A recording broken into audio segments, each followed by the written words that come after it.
দীর্ঘদিন পরে আমরা কিন্তু একটা স্বাধীনতা পেয়েছি এবং এই স্বাধীনতা যেমন ছাত্ররা কাজ করেছে সারা বাংলাদেশের জনগণ কাজ করেছে।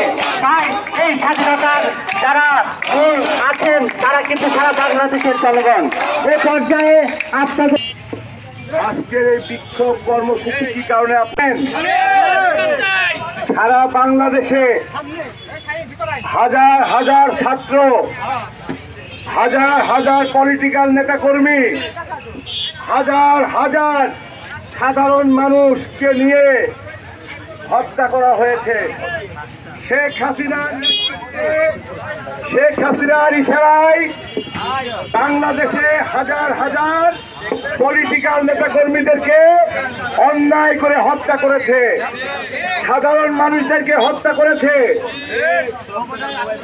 আপনারা জানেন আজকে আমরা পৌরসভাতে মূলত প্রোগ্রাম নিয়ে এখানে আসার কথা। আমাদের হাজার হাজার মানুষ ছিল, এখানে আমরা সমাপ্তি ঘোষণা করছি।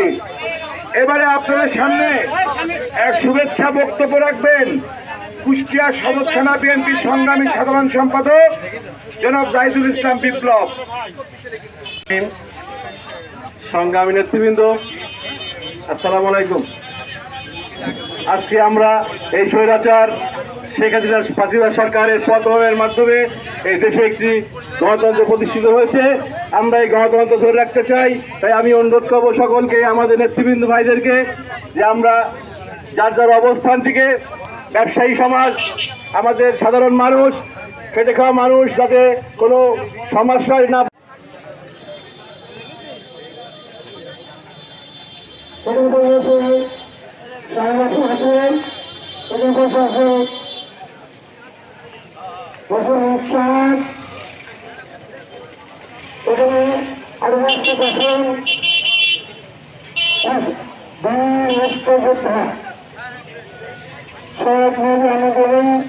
সাবেক সংসদ সভা এবং নাগারের উপদেষ্টা মন্ডলের সদস্য অনুশাসন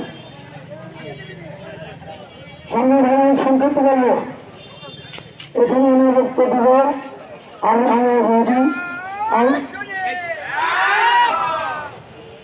আমাকে এখানে আমি যাবো হতো কিন্তু তুমি এখন করতে